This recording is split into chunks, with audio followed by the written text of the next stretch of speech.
Bismillah ar-Rahman ar-Rahim. A warm welcome to you all on the fifth night of Muharram and the fifth night of our series on witness. Tonight we look beyond our own traditions for a while to those in other faiths who have stood and died for the truth as they knew it. We will honor them honestly, and we will be clear about where the roads meet and where they part. And we will hear of two men who crossed over. Settle in, and one small thing is we settle. A like during the premiere helps carry this conversation to those who need to hear it. Let us begin. Bismillah. We begin with the words of God. Please turn your attention to tonight's verses on Jesus, the Son of Mary. Peace and blessings be upon them, and those who bore witness for God. Let us listen. In the name of God, the most merciful, the most compassionate. The Messiah, son of Mary, was no more than a messenger. Other messengers passed away before him. His mother was truthful. They both used to eat food. Look how we make the signs clear to them, then look how they are turned away. Say, do you worship beside God what has no power to harm you or to benefit you? And God is the all-hearing, the all-knowing. Say, O people of the book, do not exceed the bounds in your religion beyond the truth, and do not follow the desires of a people who went astray before, and led many astray and themselves strayed from the even path. Quran, Surah Al-Ma'idah, the chapter of the table spread, 5, verses 75 to 77. And those who believe in God and His messengers, they are the truthful and the witnesses in the sight of their Lord. They shall have their reward and their light. Quran, Surah Al-Hadid, the chapter of iron, 57, verse 19. And now our couplets for the evening, a few lines to carry the theme into the heart. Let them breathe. A witness is a witness of the Ummah or the cross. If the cause is born of heaven, no honour counts as loss. Whether Polycarp of Smyrna, John's disciple to the end, guarding still the Master's message, faithful witness and friend. Or Perpetua of Carthage, noble daughter standing tall. I am Christian, she declared, though death itself would call. Then Justin the martyr, steadfast reason unafraid. I will not leave the truth for error, boldly he conveyed. Witness or martyr both endure, holding fast when trials obscure, suffer beneath affliction's flame, different tongues, yet much the same. The chain of witness binds mankind, souls of courage intertwined. To honour those who came before does not diminish us the more. They lit the candles of their age, a light preserved on history's page. Yet among the noble souls who shined, one stands foremost in my mind. Husayn, the martyr, Karbala's son, whose witness crowns what others begun. His blood became a living creed, the highest form of faith indeed. It is my honor to invite our speaker, Shaykh Shabbir Hassanally, for tonight's sermon, The Cross and the Witness, on martyrdom in the Christian tradition, the root we share, and the differences we must not blur. The sermon will move into the Maqtal tonight, two who crossed over, the joint stories of Hurr ibn Yazid and Wahab al-Kalbi. Peace and blessings be upon them, and we'll close with a supplication. Let us stay present throughout. Please welcome Shaykh Shabbir Hassanally.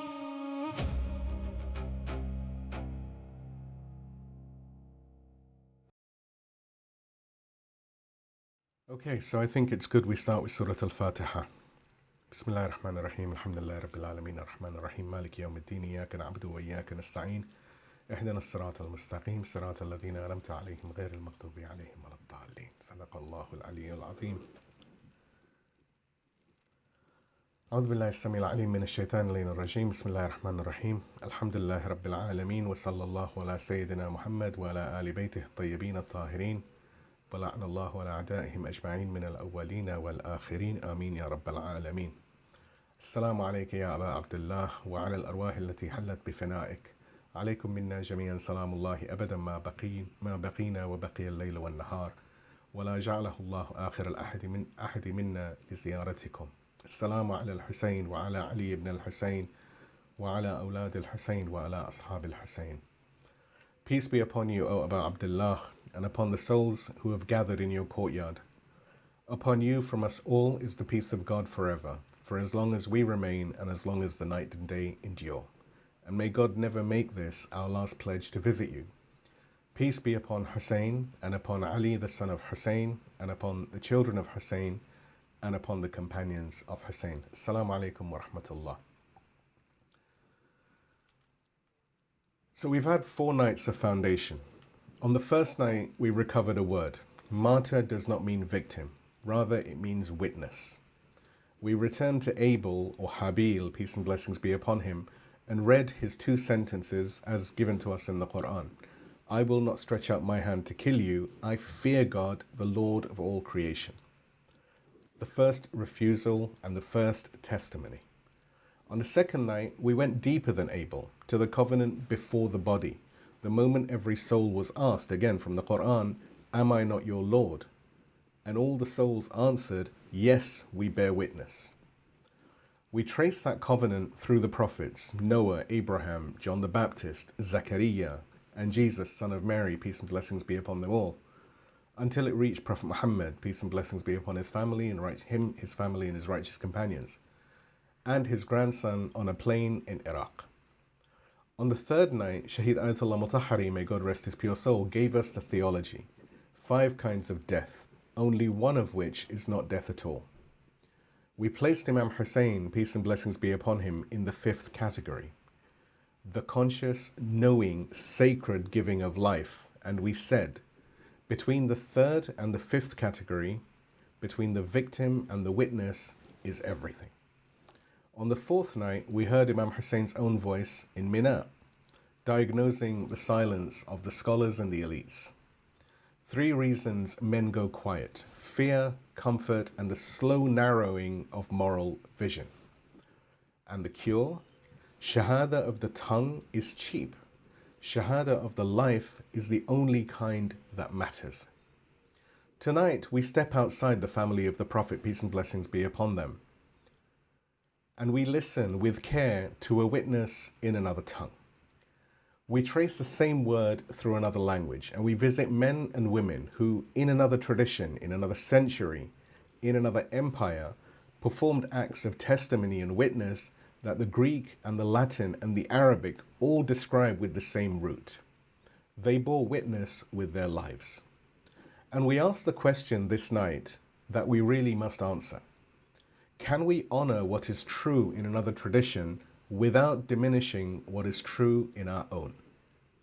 That is the diagnostic question. The faith we belong to neither flattens every tradition into the same shape, nor fortifies one against the other in mutual contempt. It distinguishes, tabyin, clarification, the work that the man we're still warning gave his entire life to, and it honors. Both of these at once. There is a thread to last night that I wish to pick up. Imam Husayn, peace and blessings be upon him, in the khutbah of Mina, did not begin his diagnosis with a verse about Muslims. He began with a verse about the Christians and the Jews from Surah Al-Ma'idah, where God describes those of the children of Israel cursed by the tongues of David and Jesus, the son of Mary, peace be upon them both, for failing to forbid the wrong they saw being done. The word he used to indict their silence, the silence of the scholars of his own community, was a word the Quran had already used about the silence of the scholars in an earlier tradition. The chain we have been building tonight was already in the mouth of Imam Husayn at Mina. That's our model. We don't soften the differences. We don't collapse one tradition into another. But we do not refuse to hear them either. Please give me a loud salawat and we move on to how the Quran honors Jesus, the Quranic foundation. اللهم صل على محمد وآل محمد. وجل بركة. So the Quran opens our path tonight with a verse from Surah Al-Ma'idah. It's the chapter of the table spread, 5th chapter of the Quran, and the verses are verses 75 to 77, where Allah subhanahu wa ta'ala says, "The Messiah, the son of Mary, was no more than a messenger. Other messengers passed away before him. His mother was truthful. They both used to eat food. Look how we make clear the signs to them, and then look how they are turned away. Say, do you worship besides God what has no power to harm you or to benefit you? And God is the all-hearing, the all-knowing. Say, O people of the book, do not exceed the bounds of your religion beyond the truth, and do not follow the desires of a people who went astray before and led many astray, and themselves strayed from the even path." Reflect on what the Quran does in this verse. It honors the messenger, it refuses the excess, and this is the model that we have for tonight. It honors Jesus and his mother, Saint Mary, peace and blessings be upon them both, in the very highest terms. It calls Jesus a messenger in the chain of all of the messengers. And it calls Saint Mary a Siddiqah, the truthful one, a station the Quran reserves for souls of the highest rank. It tells us they ate food, a single devastating sentence, meaning that they were human beings. The God who made them was not made. The human beings that he made through their flesh ate and drank and walked the earth as our brothers and sisters walk it. And in the same chapter, the very next verse refuses what would later be built around them. Do you worship besides God what has no power to harm you nor to benefit you? O people of the book, do not exceed the bounds in your religion beyond the truth. The same God who honored Jesus refuses to allow him to be worshipped. The same God who called Saint Mary truthful refuses to allow her to be raised to a station she herself did not claim. This is the model of the whole sermon this evening. Honor what God has honored and refuse what he is not. And the Quran itself teaches us how to speak to the Christian witness, or speak of the Christian witness, how to honor the messenger and refuse the doctrine, in the same paragraph without any contradiction. And there's a verse in Surah Al-Imran, the chapter of the family of Imran, the 3rd chapter of the Quran, verse number 52. And this verse bears on tonight before we move forward. The disciples of Jesus, when he asked them who would help him in the cause of God, said, and in Quran Allah says, the disciples said, "We are the helpers of God. We have believed in God. Bear witness that we are submitters." The verb is over here that's used in the Arabic is ashhad, bear witness, the same root that has held this series together for the 4 previous nights. The disciples of Jesus in the Quran's own grammar ask to be witnessed. They ask to be entered into the chain. And the Quran grants them the station. Think about this. Because it tells us in advance that the men and women that we will name tonight were standing in a station the Quran itself had already opened for them. They bore witness. The Quran did not have to be persuaded to call them witnesses. It had already used the word. So now let's look at the word in 2 languages, martis and shahid. And let's begin with the word itself. In Arabic, the root is sha, ha, and da. And this gives us shahada, to witness, shahada, testimony, and the declaration of faith. Shahid, witness, and martyr. The same root, the same breath. To witness and to die for the truth are not 2 separate things in our language. They are one word, but seen from 2 different languages.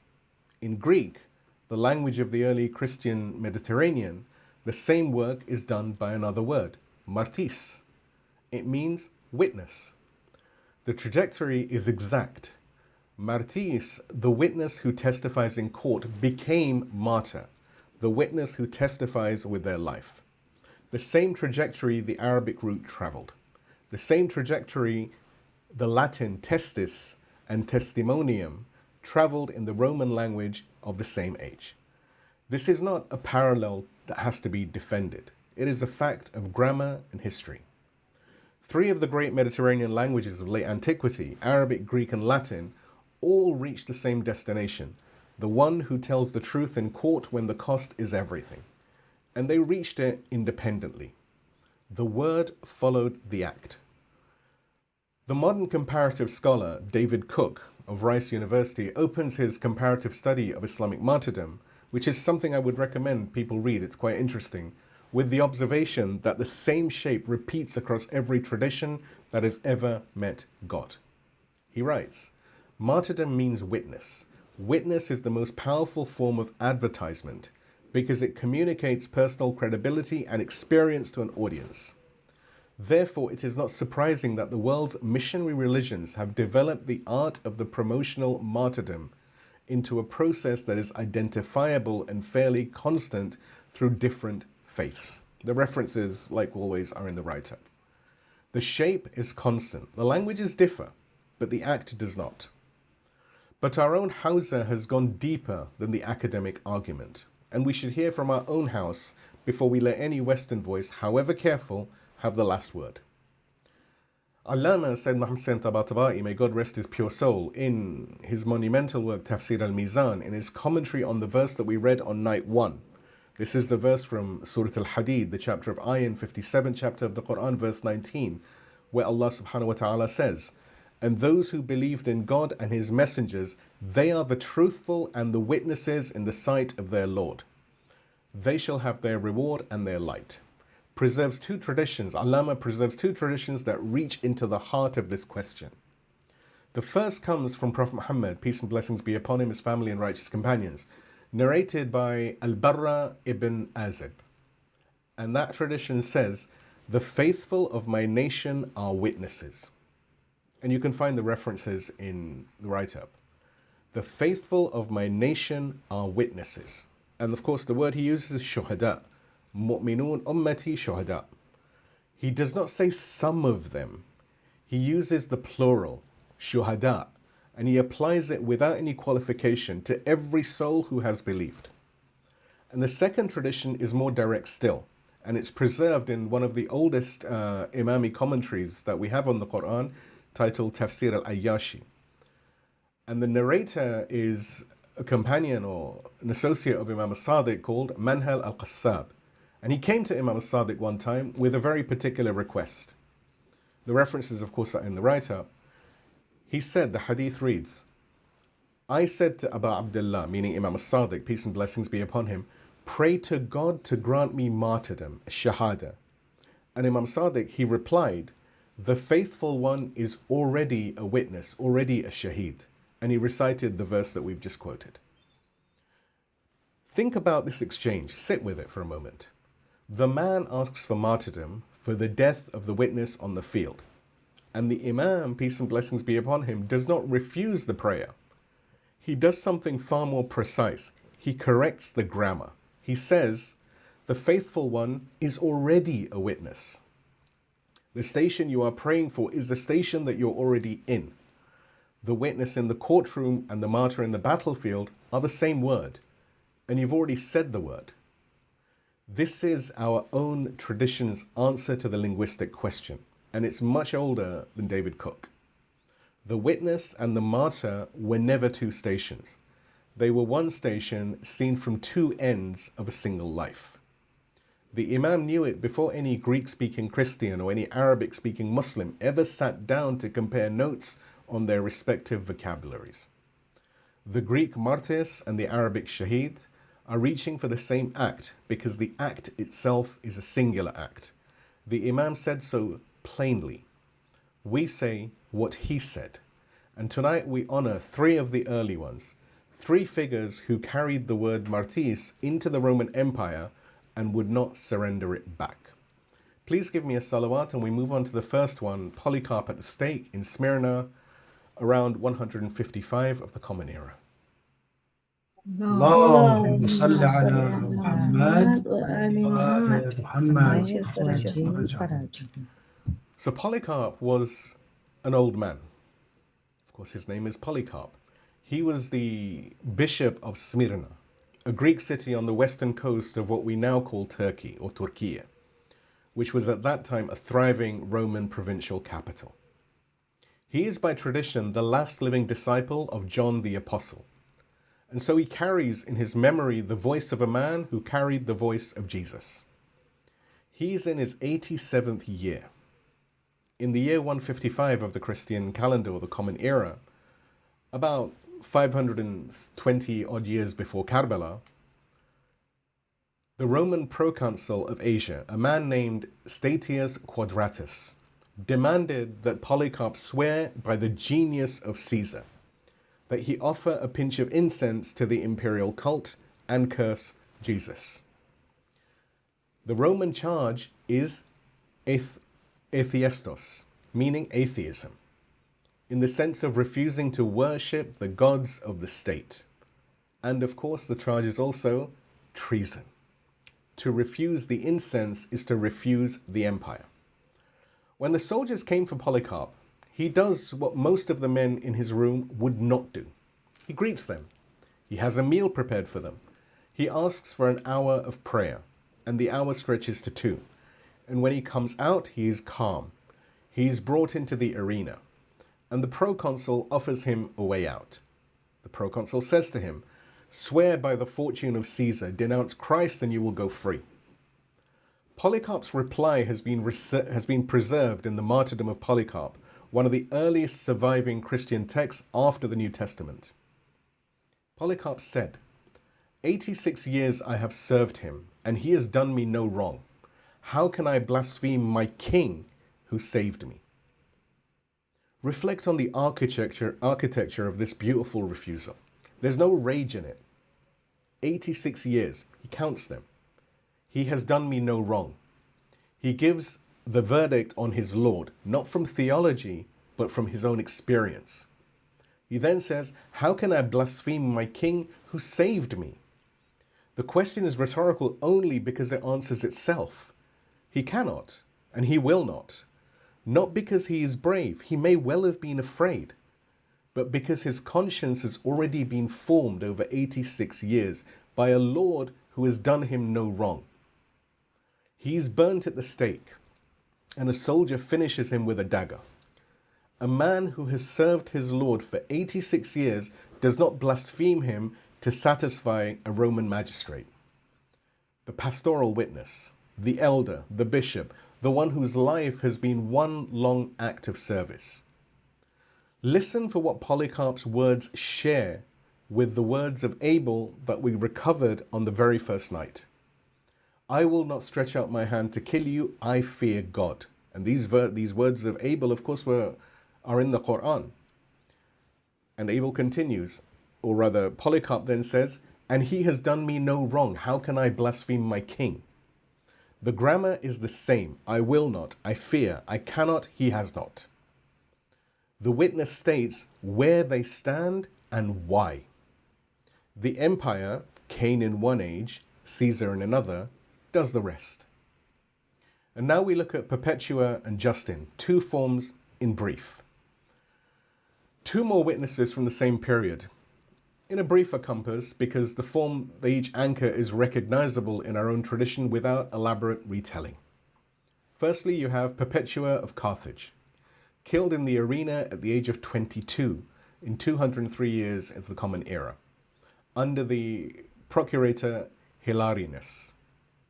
A young noblewoman, recently converted, the mother of an infant. Her father came to her cell repeatedly and pleaded with her to recant. She refused. And the procutor asked her to confirm her faith. And she answered in Latin, Christina sum, I am Christian. 2 words, 3 words, 4 words in English, but 2 words in Latin. I am a Christian. She was not declaring a doctrine. She was declaring an identity the empire could not rename. The familial witness, the young woman, the mother, the one whose fidelity broke the closest of hearts. The lineage in our own tradition runs through said Zainab and the women of Karbala, peace and blessings be upon them. We do not force the parallel, but we do not pretend not to see it. Justin Martyr, killed in Rome around 165 of the Common Era, under the urban prefect Junius Rusticus, a Greek-speaking philosopher who came to Christianity through reasoning and defended it in the writings addressed to the emperor himself. When the prefect commanded him at trial, obey the gods and submit to the emperor, Justin answered, and of course the references for all of these are in the write-up. Justin answered, "No one of sound mind moves from truth to error. The movement is always from error to truth." The intellectual witness, the man who used reason to argue the case for the truth, then sealed the argument with his head when the empire demanded he reverse it. His station in our own tradition is occupied by the likes of Shaykh Mutahari, Shaykh Beheshti, Dr. Ali Shariati, may God rest their pure souls, the scholar witnesses across time of every century. So what do the three tell us? Three figures, three forms: the pastoral witness, the familial witness, and the intellectual witness. The bishop, the young mother, and the philosopher. The same three forms our own tradition has produced in every generation since. There is a Greek word in the Christian theological vocabulary of that age that maps precisely onto our own word of sabr. And the word is hypomone, steadfast endurance under suffering. Sabr and hypermone are not the same word. They are two languages reaching for the same thing: the witness's gift of staying when the staying costs everything. What do these three teach us tonight? First, the chain of witness is not Muslim alone. It is human.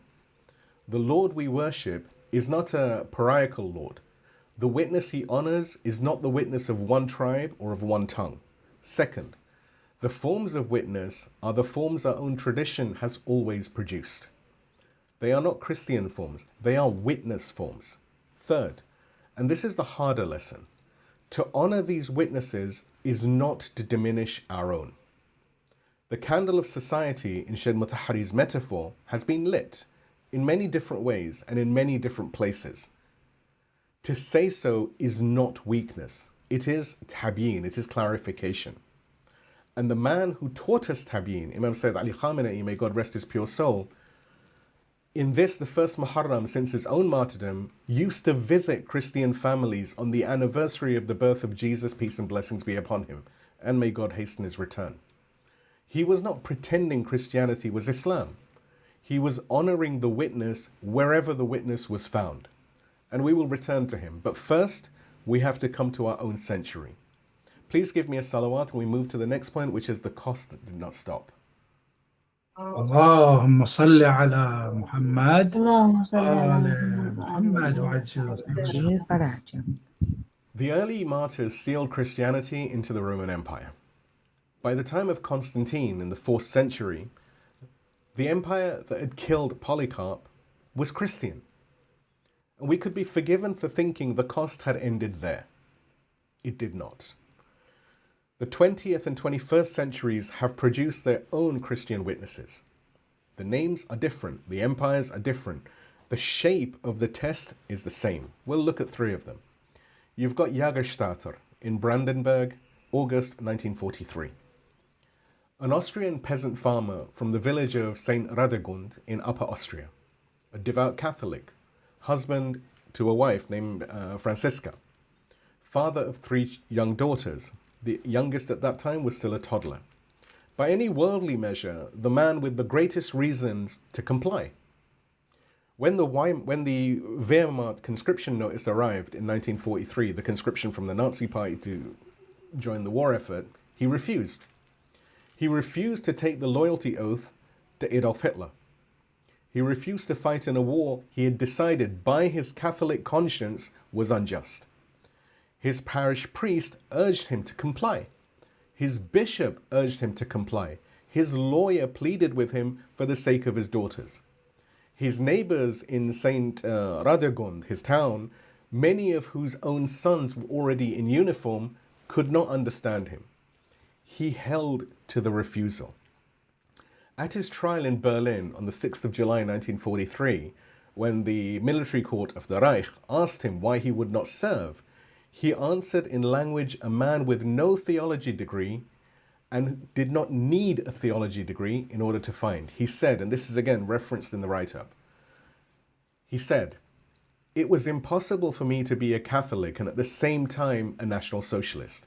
There are matters in which one is obliged to obey God more than the man. The commandment, thou shalt love thy neighbor as thyself, forbade me to engage in armed service."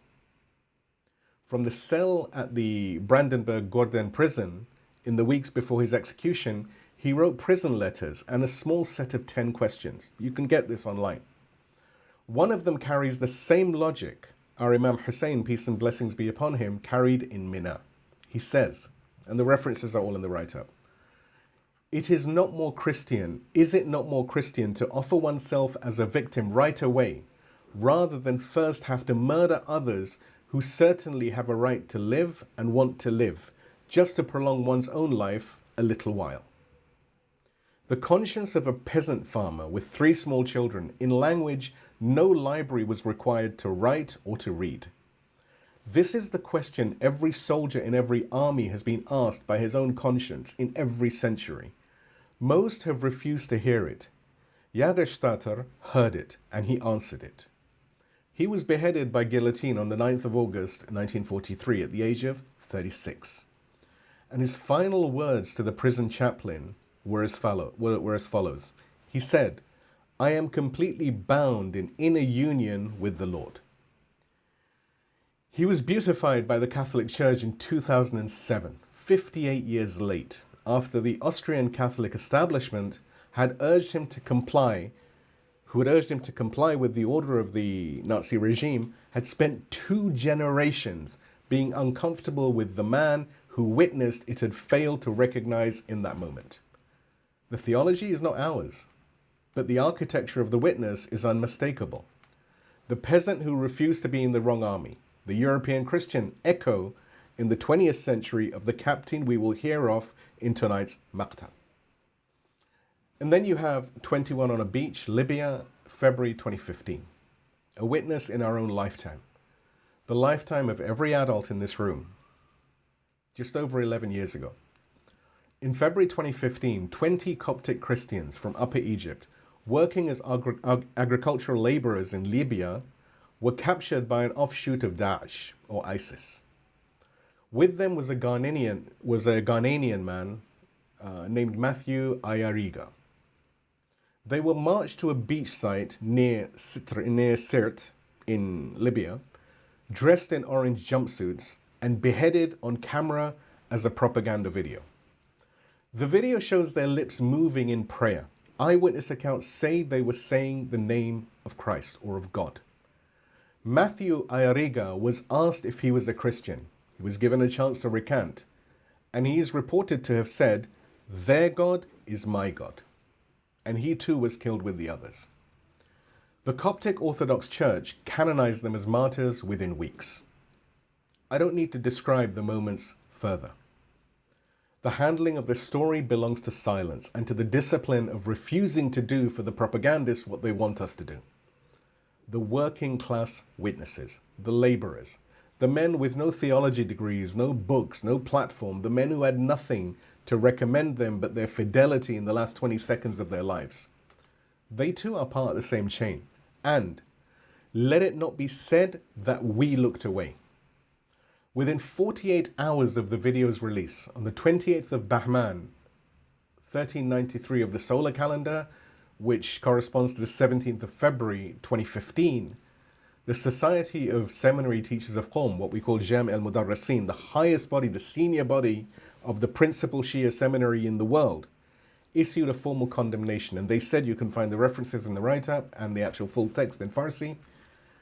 But the Hausa said, "In the name of God, the most merciful, the most compassionate, the Society of Seminary Teachers of the Hausa of Qom condemns the recent action of the terrorist group Daesh in the beheading of a group of Egyptian Christian citizens in Libya, and emphasizes that the only path of struggle against the terrorists of Daesh is the unity of the Islamic world. The public opinion of the Islamic world will never forget that the crimes of Daesh took shape and spread because of the support of the West and a number of reactionary rulers in the region. The killing of Egyptian Christian citizens. That's how Qom named them. Not Egyptian victims, not some Christians somewhere else, but by their nationality and by their faith.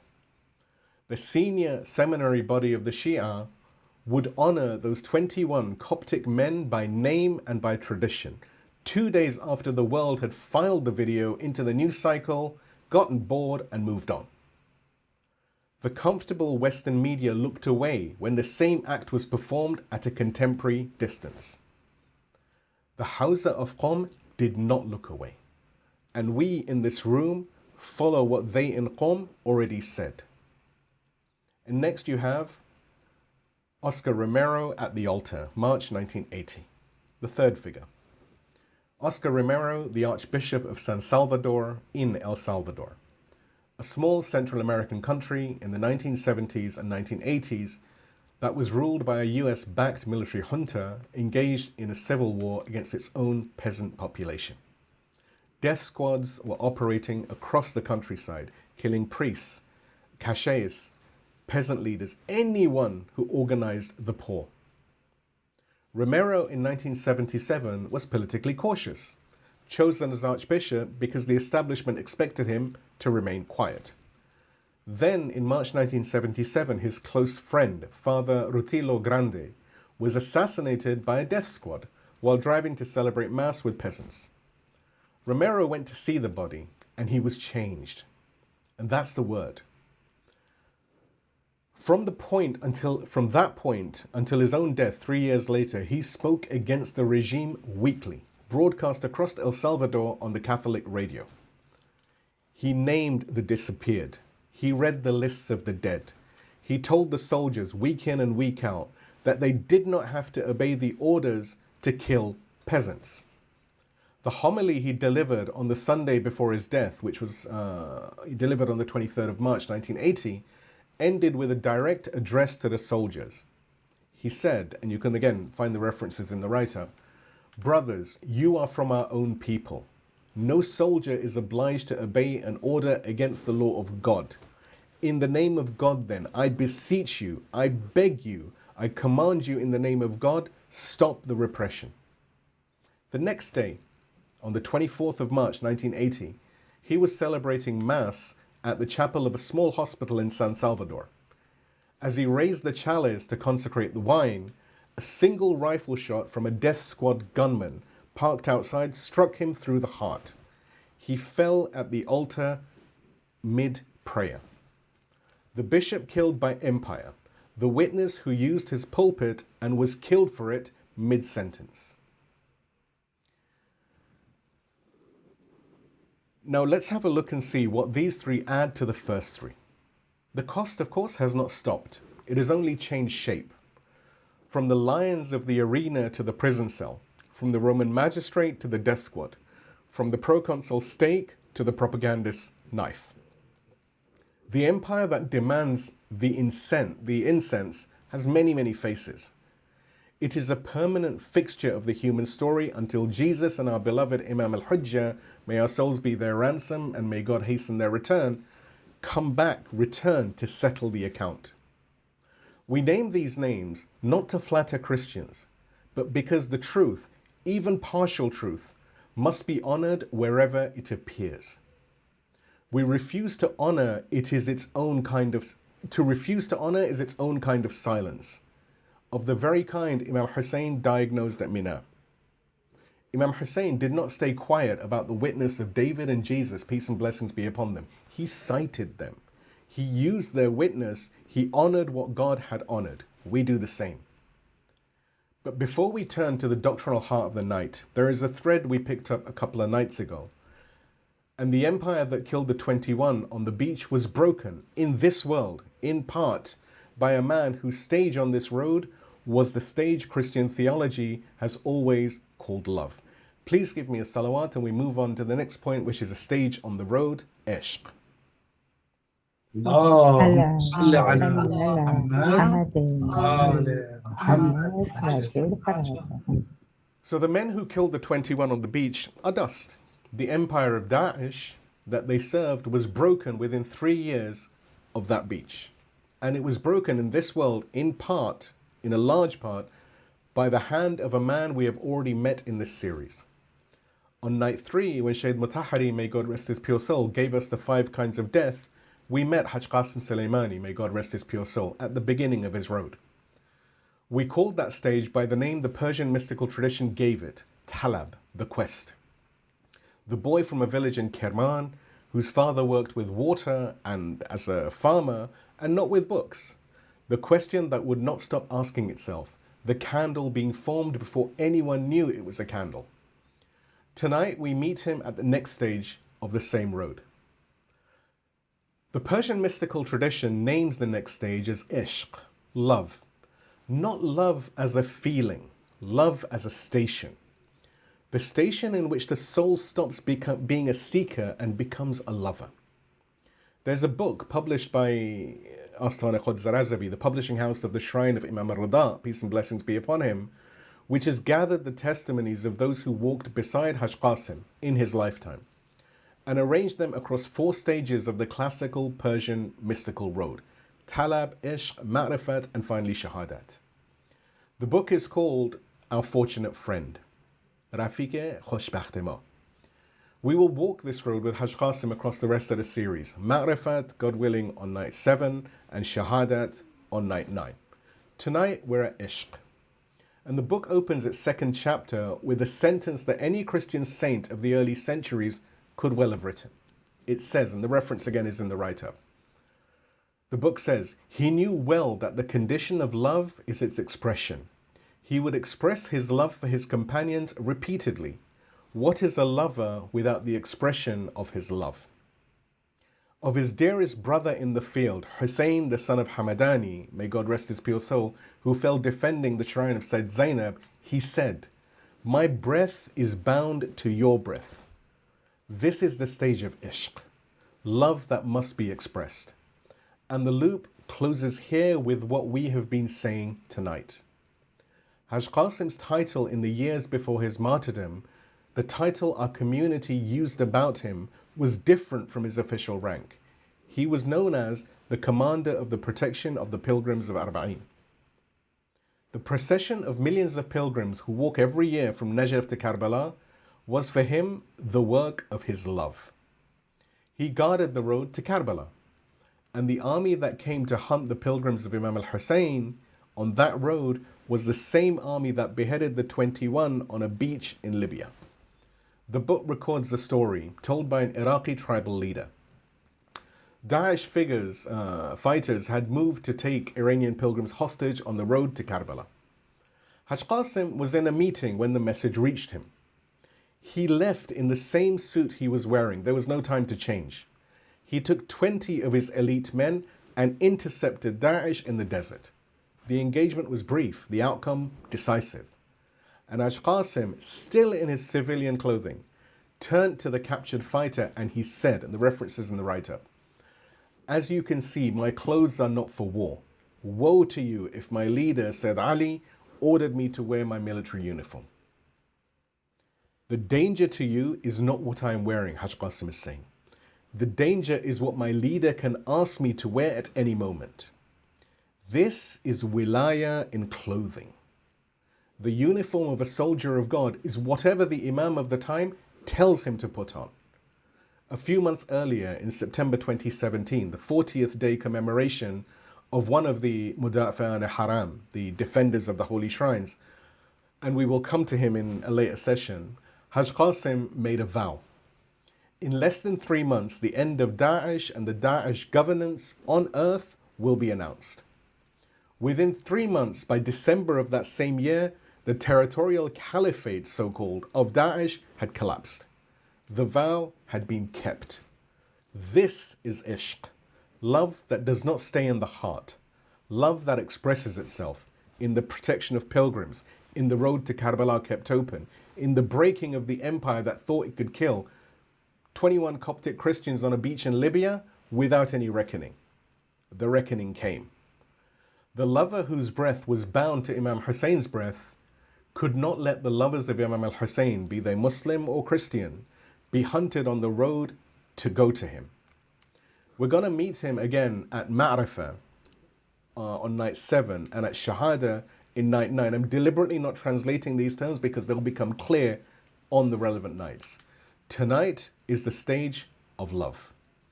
And love is the only force that has ever broken an empire from inside the suit you happen to be wearing when the call comes. Please give me a salawat. We move to what we share and where the roads part. اللهم صل على محمد وآل محمد. So we've spent the first half of this night naming what we share. Let us state it briefly so that when we turn to where we part, the audience knows what is being preserved. We share the linguistic root. Martis and Shahid are the same word in 2 languages. We share the conviction that bearing witness is costly. Every true witness in every tradition has paid for it. We share the refusal to worship power. Every true witness refuses the alternative offered by the throne. And we share, deepest, the dignity of every soul, rooted in the universal covenant of, am I not your Lord? Yes, we bear witness. These are the bones of the witness. We do not lose them when we turn to where the roads part. So first we look at the cross as a vicarious salvation.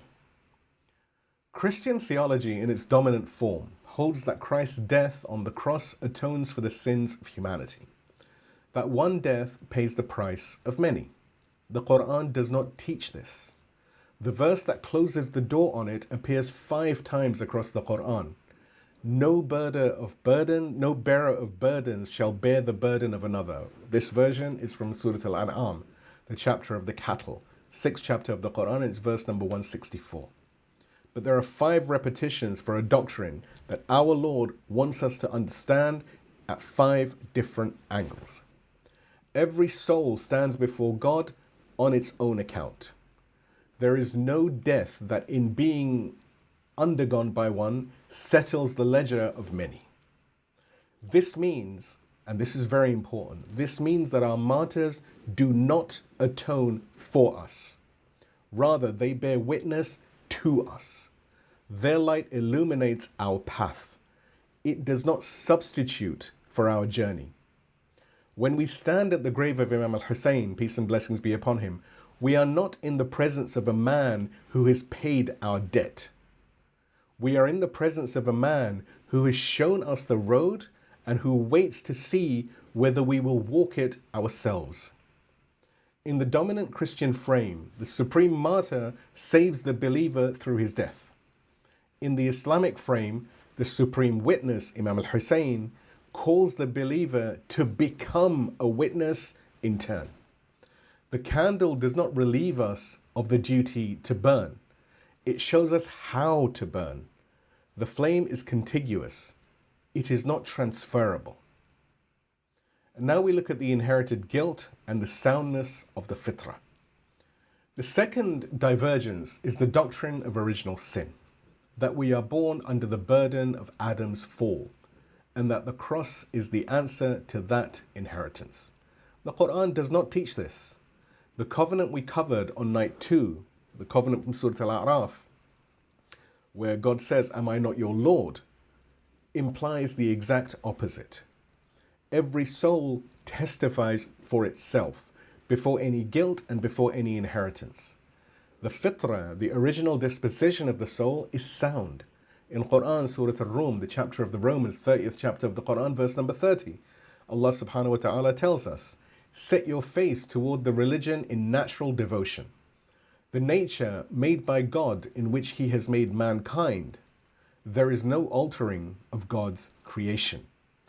The nature God placed in us is not corrupt. It has not fallen. It is not in need of an inherited ransom. The Quran's account of Adam, peace and blessings be upon him, honors him as a prophet. And our tradition has a precise term for what happened in the garden. That term is tarka awla, the abandoning of the better. The command to not approach the tree was advisory, not legislative. Like a doctor's counsel about what will harm you, not a law that carries a legal penalty. Adam chose a permissible act when a higher, more preferable one was available. What he experienced afterward was a natural consequence of that choice, not a punishment for a sin. There was no fall in the Christian sense. There is no inherited debt that we must pay. Sin is what we do. It is not what we are. These two divergences are not small matters of vocabulary. They are the architecture of the difference. The Quran honors Jesus and Saint Mary, peace and blessings be upon them both, in the very highest of terms, a great prophet of God and a Siddiqah, the truthful one. And in the very same book, it refuses two doctrines that grew up around them in the centuries that followed them. We hold both halves at once, what we call honor without conflation. And we can now speak of the takeaway of tonight in its full form. We honor the Christian witnesses as fellow travelers in a partial truth. We recognize the witness of Imam Husayn as the completion of what they glimpsed. The candle they lit in their cells, in their arenas, in their cathedrals, was a real candle. It was lit by the same oil. We do not and we will not say otherwise. But the lamp that holds the candle in its complete form is the one Imam al-Husayn raised at Karbala. It is the lamp of Tawheed without partner, of a God who needs no atoning death because he forgives directly when his servant turns to him, of a covenant that runs from each soul straight to its Lord, without any inherited debt, without intermediary blood. To honor the Christian witnesses without naming this distinction is to flatter them in a way that betrays both of us. Tabyin, clarification, refuses both betrayals. It honors every witness fully, and it does not conflate any of them with any other. This is what Imam Sayyid Ali Khamenei, may God rest his pure soul, gave his life to teach us, and what the first Muharram since his martyrdom puts on us as an obligation to carry forward. The differences between traditions are not embarrassments, they are clarifications. Romero would not have wanted us to flatter him. Polycarp would not have wanted us to flatter him. To honor them is to receive their witness as they offered it. Please give me a salawat and we move to the next point, which is Islam is a complement to real Christianity. Martyr Imam Khamenei's voice. اللهم صل على محمد وآل محمد. The corrected theology produces the lived practice. Now we hear the voice of the man who lived it. On the 12th of the solar Hijri month of Day in the year 1373, which corresponds to around 2nd of January 1995, the martyr Imam Sayyid Ali Khamenei, may God rest his pure soul, received a delegation of senior religious figures from the Assyrian churches of Iran in his office, a few days after Christmas. The leader of the Islamic Revolution opened with these words, and the references are all in the write-up. Imam Khamenei said, "We congratulate the religious authorities, the Armenians of Iran, the Christians of the world, and also the Muslims, on the birth of Jesus, the Messiah, peace and blessings be upon him. From the perspective of Islam, Jesus, the Messiah, peace and blessings be upon him, is a great prophet of God, accepted and respected by the Muslims." In a separate message addressing the world's Muslims and Christians on the meaning of Christmas, Imam Khamenei said, and again the references are in the write-up, "Today humanity is in need of these teachings more than ever before. And Islam, which is a complement to real Christianity, has put calling humanity to piety and moral perfection high on its priority list. Islam is a complement to real Christianity." Think about that phrase carefully. He does not say Islam contradicts Christianity. He does not say it displaces Christianity. He says it completes it. And he qualifies the noun with real Christianity. Not the doctrines built around the Prophet over the centuries. The Christianity Jesus actually taught. the call to piety, the refusal to worship power, the readiness to bear witness with one's life. That Christianity finds its completion in Islam.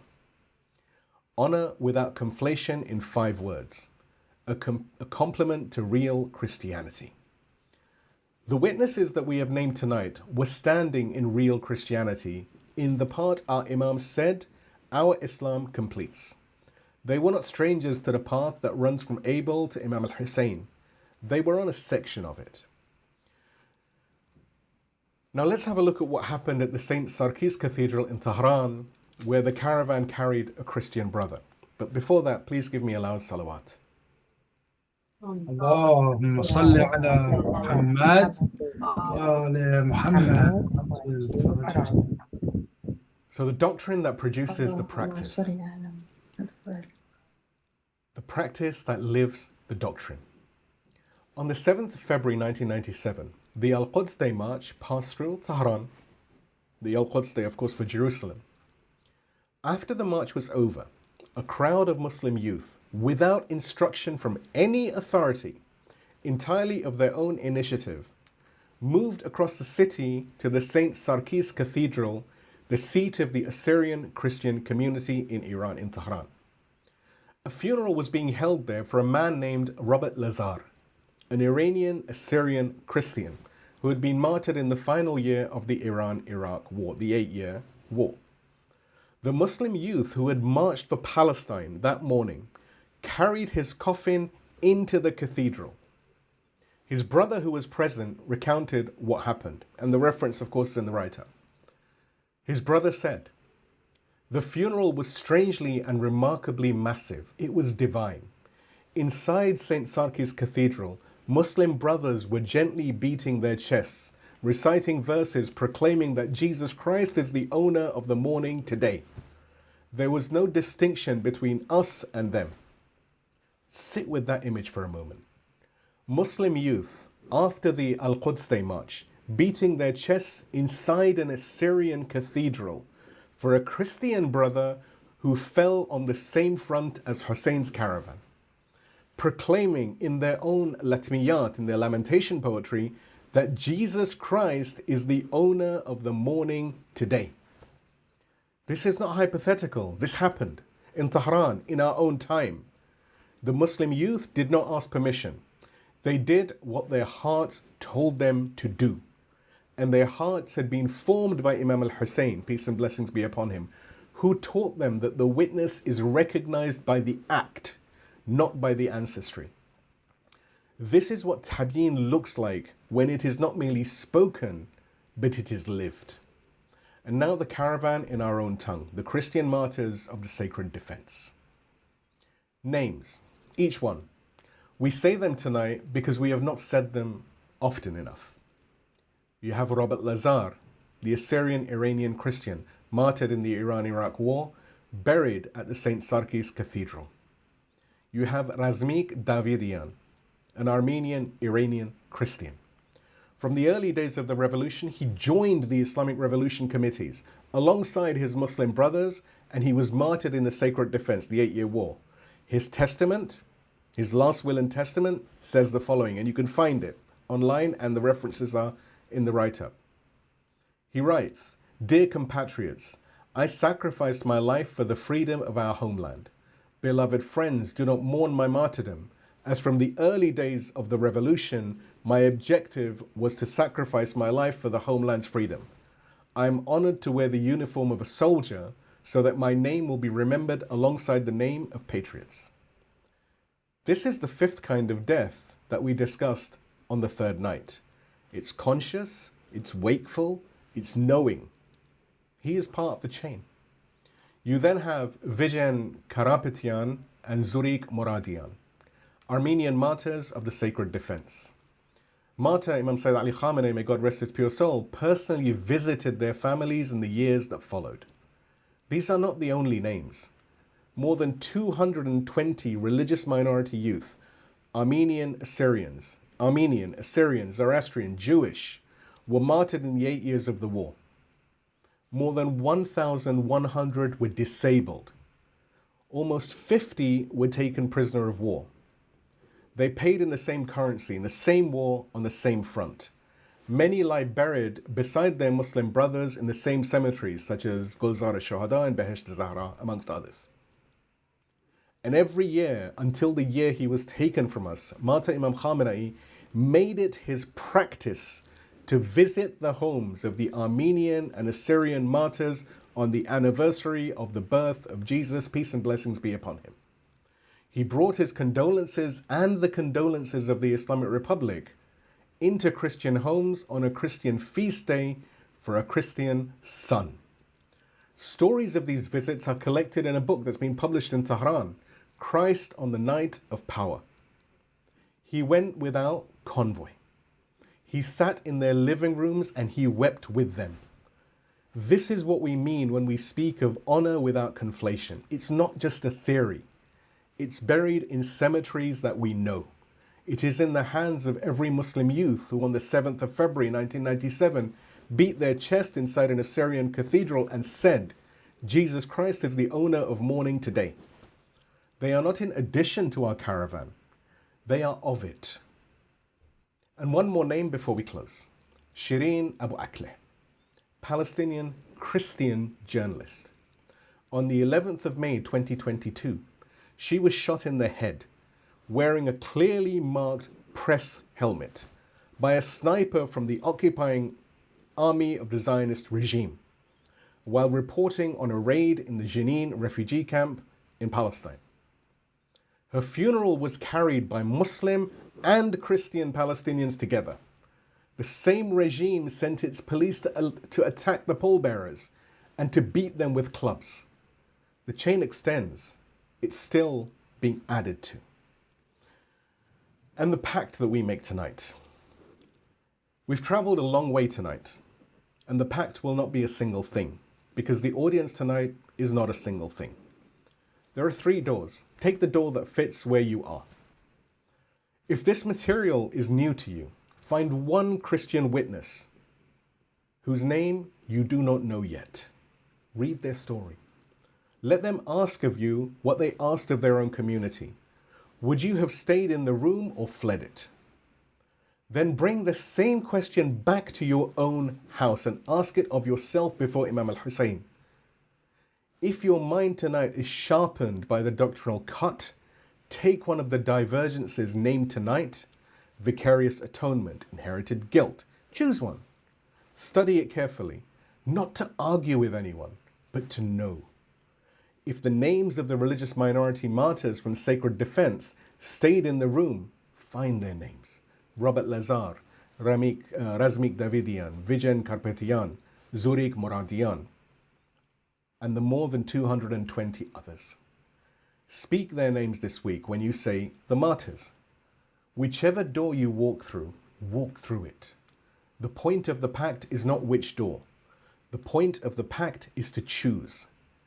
Imam Husayn, peace and blessings be upon him, does not need our admiration. He needs our movement. Choose one door and walk it. Please give me a salawat and we move on to the road ahead. صل على محمد وآل محمد. So tomorrow night, we leave the religious neighbor and we visit the secular one. Franz Fanon and our own Dr. Ali Shariati, may God rest his pure soul, who metaphorically shared cafes in Paris in the early 1960s and who watched each other's revolutions. The 20th century's attempt to produce martyrs without God, the wretched and the witness. Where it sang and where it failed, and what it teaches us about the witness whose source is not the covenant. And the question to carry home, one question. When the witness across the table is not from your tradition, when their words are different from the doctrines and their doctrines diverge from yours, can you honor what is true in them without diminishing what is true in you?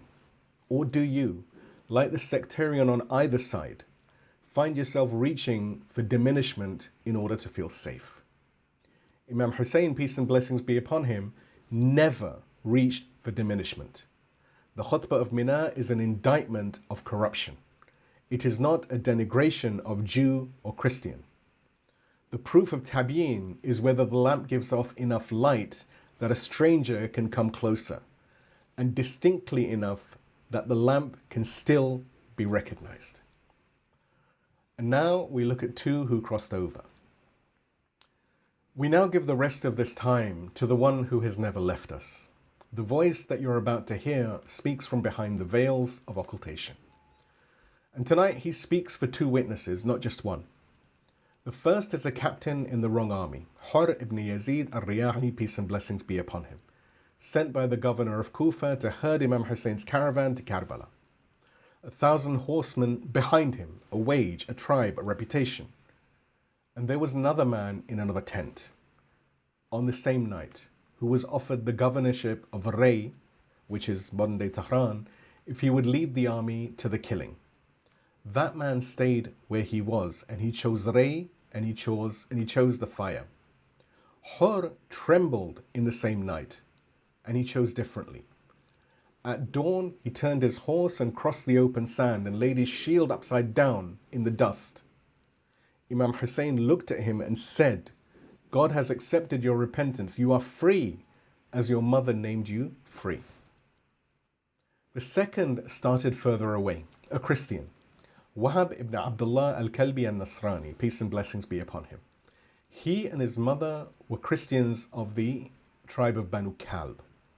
Imam Husayn, peace and blessings be upon them, passed by their door on the road to Kufa.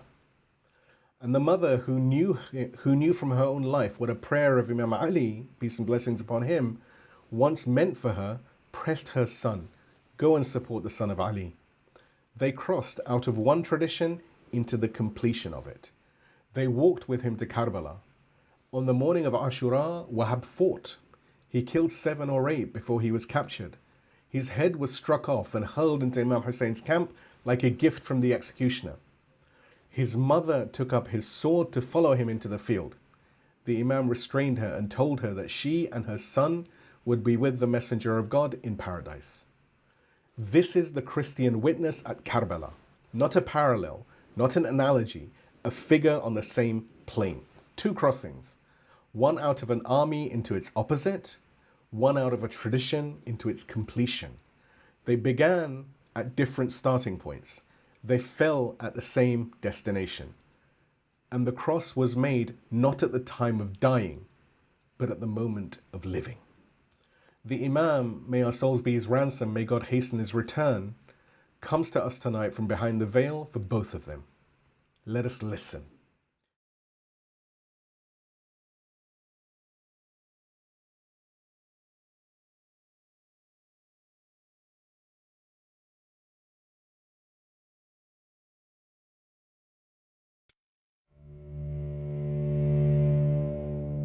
I came to you the first night for my brother Abel. I came to you the second night for the inherited tear. I came to you the third night for a doorway.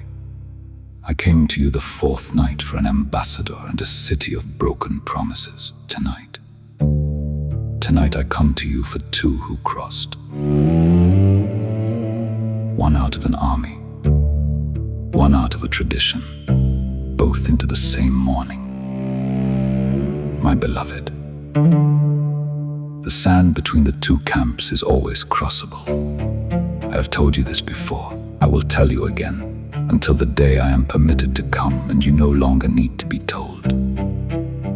But tonight you will hear of 2 men who crossed it from 2 different starting places and met on the same plain, on the same dawn, before the same grandfather.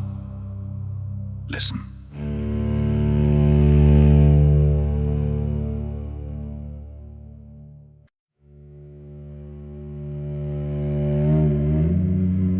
The first one began on the wrong side. His name was Hurr, and his name meant free. His mother had named him so before he was born. She had a knowing in her, the way some mothers do, that a name spoken over a child returns to him at the hour the child needs it most. He was a captain. 1,000 horsemen rode behind him. His tribe was of standing in Kufa. His wage was the wage of the governor. His name was known, his seat in the assembly was assured. Ibn Ziyad, may the distance of God's mercy be upon him, sent him to intercept my forefather on the road from Mecca, to herd him, to keep him from the river and from the city, to deliver him to a place called Karbala.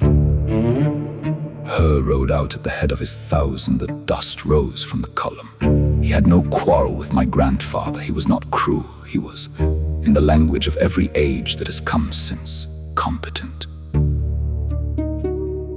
And a competent man who follows orders is worth more to a tyrant than 100 cruel men who do not.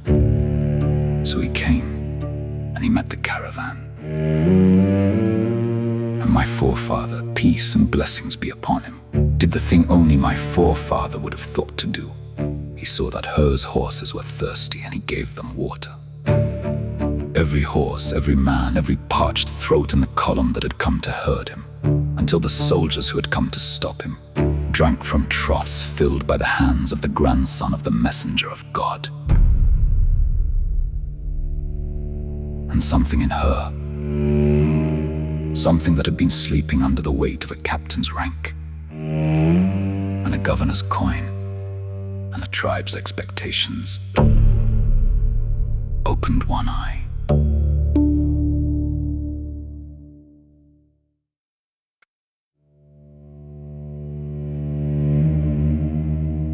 The night before Ashura. In the camp of my forefather, the lamps were lit for those who were praying. My grandfather had released his companions from their oath. Take the darkness and go, he had said, they want only me. Not one of them had left. In the camp of the governor's army, vast, loud, lit by the fires of those who were waiting for the order, a captain sat on his horse and trembled. The men beside him noticed it. One of them, the histories preserve his name and I remember him, said, "Hurr, I have ridden with you in 3 campaigns and I have never seen you tremble. Are you afraid?" And Hurr said, "I am choosing between heaven and the fire." That is all he said. That is all the histories record from his mouth on the night before Ashura. I am choosing between heaven and the fire. My beloved, do you understand what those words cost? A captain's rank, 1,000 horsemen, 8 tribes standing, a governor's wage, the bread on his children's table, the seat in the assembly. Everything a man accumulates in 30 years of competent, obedient, reasonable service, all of it in one hand.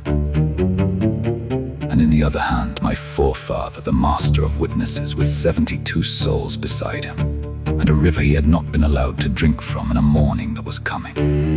He trembled all night. And listen, my beloved, because this is the part you must not miss. There was another captain in another tent on the same night whose body trembled too. He had been offered the governorship of Ray if he would lead the army to the killing.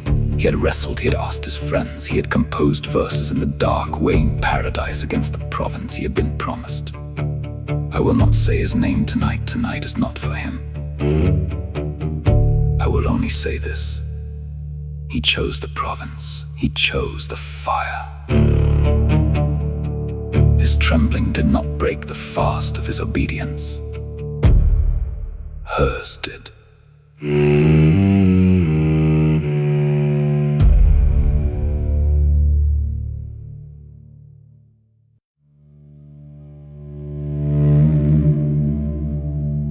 At dawn, some say just before dawn, when the sky was the color of iron, and the first line of gold had not yet touched the horizon, Hurr made his choice. He did not announce it, he did not give a speech. He did not ask permission from his officers or consult his men. He turned his horse. He rode across the open sand between the 2 camps in full view of both armies. Every man in the governor's army saw him go. Every man in the camp of my forefather saw him come. He arrived at the tent of my forefather. He dismounted. He turned his shield upside down. The sign in that time that a man came not as a soldier but as a supplicant. He walked the last paces on foot. And he stood before my grandfather. The dust still on his face, the ranks still on his shoulders, the knights trembling still in his hands, and he said, I am the one who blocked your road. I am the one who herded your women and your children and your old men across the desert to this place. Will you accept my repentance? Is there a door still open for me, or have I come too late? And my forefather looked at him. My forefather who had given water to the column that came to stop him, who was standing in the last morning of his life with the river blocked and the children thirsty and the spears visible on the horizon. My forefather said, God has accepted your repentance, and you are free, as your mother named you free. The name his mother gave him before he was born was the name my grandfather gave back to him in the last hour of his life. Between those two namings, the first whispered into the womb, the second spoken into the dust before the morning of Ashura, lies everything that turning means. Hurr fought beside my forefather from the first engagement. He fought on foot when his horse was killed. He was killed early, among the first of the martyrs. And my grandfather came to the place where he lay. He knelt, he wept. He wiped the blood from the face of Hurr with his own sleeve. And he said again, so the angels would hear it, you are free in this world and in the next, as your mother named you.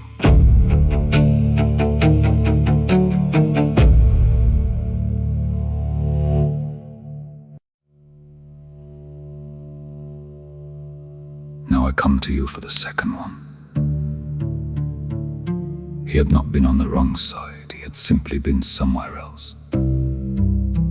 His name was Wahab, he was newly married. The dust of the wedding was still on his sandals when his mother knocked on his door and told him to ready a horse. He, his mother, and his bride were going on a journey on the long road that ran the eastern edge of the desert. They were Christians, my beloved, of the tribe of al-Kalbi, a tribe that knew the prayers of Christian men, long before it knew the prayer that came down on my forefather Muhammad, peace and blessings be upon him and his family. They had grown up at the threshold of two prayers in a household that had not yet stepped into the second one. And on the road, somewhere short of Kufa, they came upon a caravan. 72 souls, tents pitched at the edge of nowhere, children, women. A man at the head of it whose face Wahab had never seen, but whose face Wahab's mother began to recognize the moment she rode close enough to see it clearly. She stopped her horse, she turned to her son. Wahab, do you know who this man is? He shook his head. She told him, she said, this is Husayn, the son of Ali, the son of Abi Talib. Yazid, the son of Muawiyah, has risen against him. And Wahab said, I know nothing of these men, mother. And she said, and listen, my beloved, because this is the moment the whole road bends, she said. Were it not for Ali, the son of Abi Talib, my son, you would not be standing here. When I was carrying you, I fell into a sickness from which the women said I would not rise. I was sent to Ali, peace and blessings be upon him. And I asked him to pray. He prayed for me. And you were born. Now, my son, go support the son of Ali.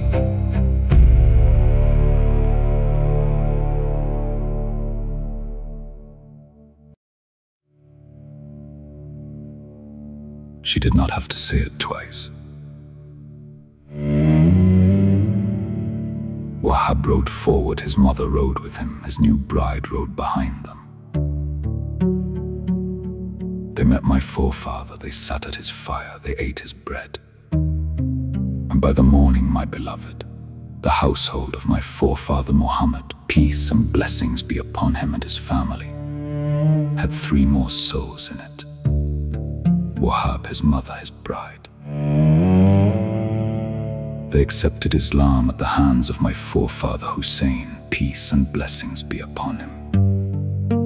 The Christian who had grown up at the threshold stepped through, and the road that had been their road by birth became their road by choice.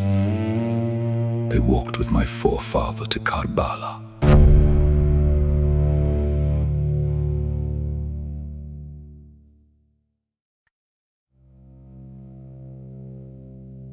The day of Ashura. Wahab asked permission to fight. My forefather granted it. He went out. He carried a tent pole, for the sword that would soon be in his hand was given to him from my forefather's own household. He rode at the army of Yazid, and before the first blade fell, he raised his voice and he spoke. You are the worst of peoples, that you raise the sword against the son of the daughter of your prophet. That was his testimony. That was what the Christian on the road had learned in the few hours he had spent in my forefather's tents that he had not been able to say in any of his Christian centuries. Then he fought. He killed 7 of them, some say 8, some say more. His arms were broken, he was captured. They dragged him before the wretched one. Umar, the son of Saad, may the distance of God's mercy be upon him. And the wretched one looked at him and said, strike off his head. So they did. And the wretched one said, throw it into the camp of Husayn, let it land among the women. Let them know what their supporters bought them. So they did.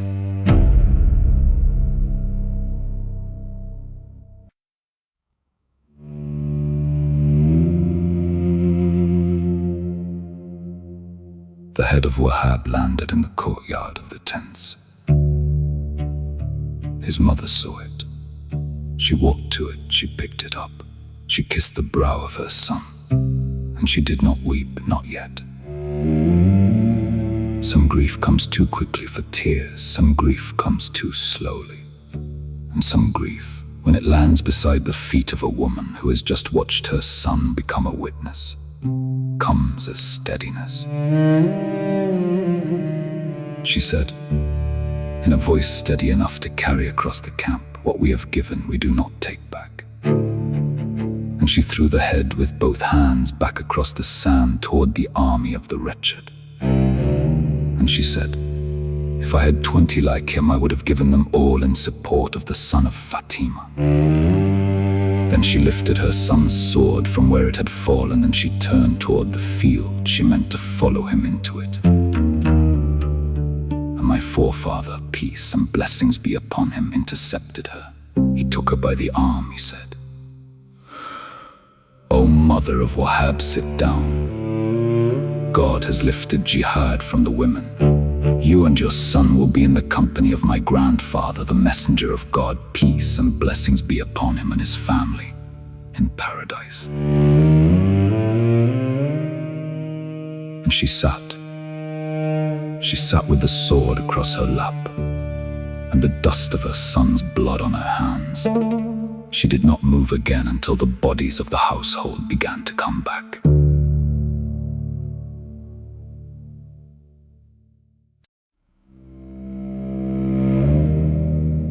I was not there. I was not to be born for centuries more. I was not there at the water giving in the open desert when Hurr's horse first drank from a trough my forefather had filled.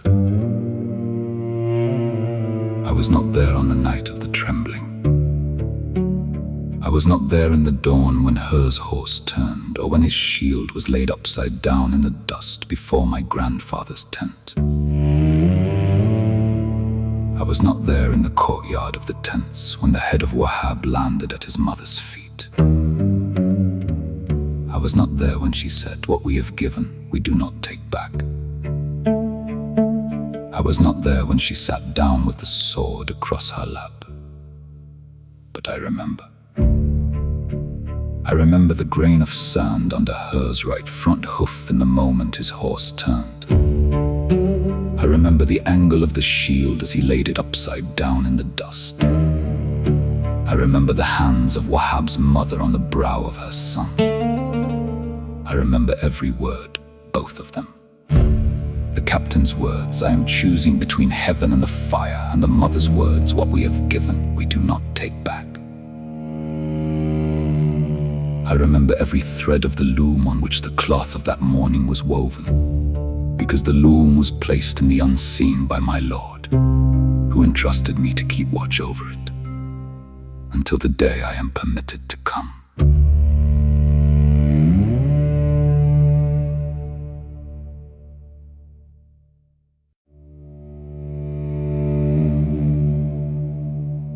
Peace be upon Hurr, the son of Yazid, the son of the tribe of Raya, the captain who turned.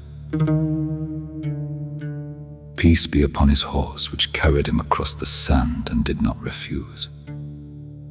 Peace be upon his mother, who named him free before he drew his first breath.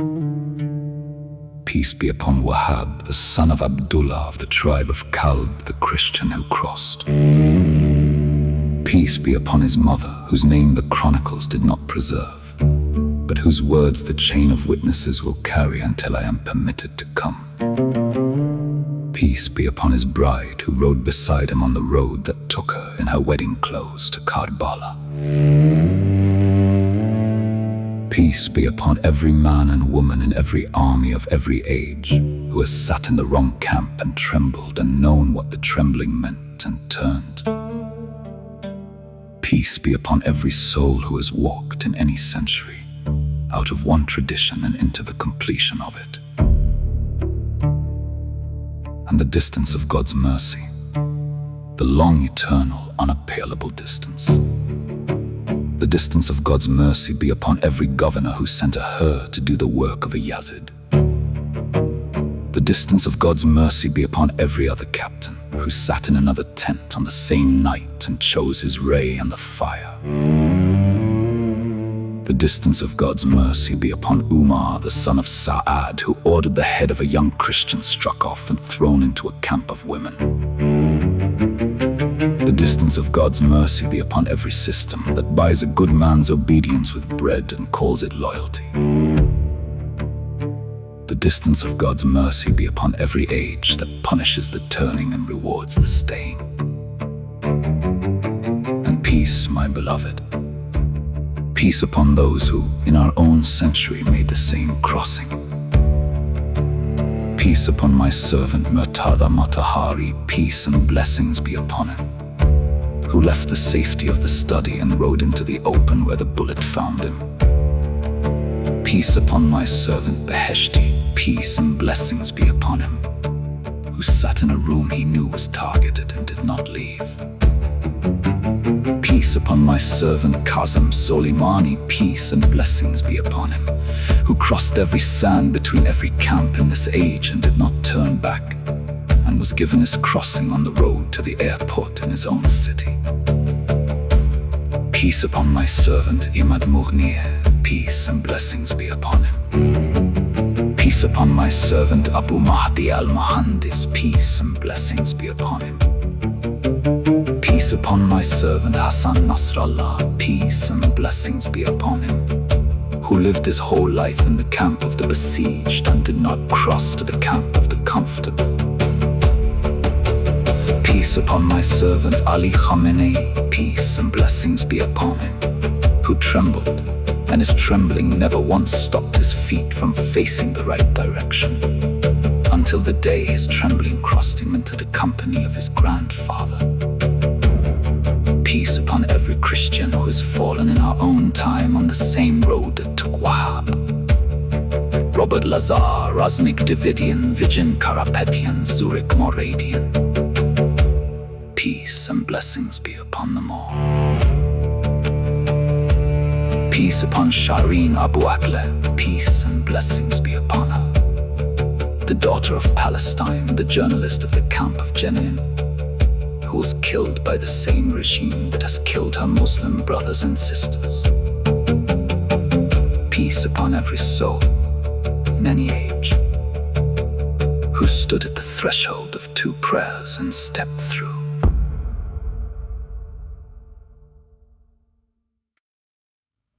My beloved, I tell you tonight from behind the veils of the occultation, where I stand and where I wait and where I watch every one of you. The sand is crossable. It does not matter how long you have been in the wrong camp. It does not matter how many orders you have followed. It does not matter that the world has formed your hands to hold a sword in a way you no longer want to hold it. Turn the horse. The name your mother gave you, the one she gave you before you were born, my forefather will give it back to you. That is what he does. That is what Karbala is for. And if you have been somewhere else, if the road you were riding was a road no one had ever told you led to Karbala, and you come around a bend and you see the caravan and you see who walks at the head of it, stop, step down, cross. Until tomorrow, peace be upon you and upon your houses and upon every horse that has ever been turned and every threshold that has ever been crossed. Tomorrow night I come to you for the young men of the household, those who never needed to turn because they were born facing the right direction. Qasim, the son of my forefather Hassan, Ali al-Akbar, the son of my forefather Husayn, and An and Muhammad, the 2 sons of my aunt Sayyida Zainab, peace and blessings be upon them all. They were young, my beloved, the youngest of them barely more than a child, and they walked out at dawn as calmly as bridegrooms walking into a hall. Until then, where is your brother?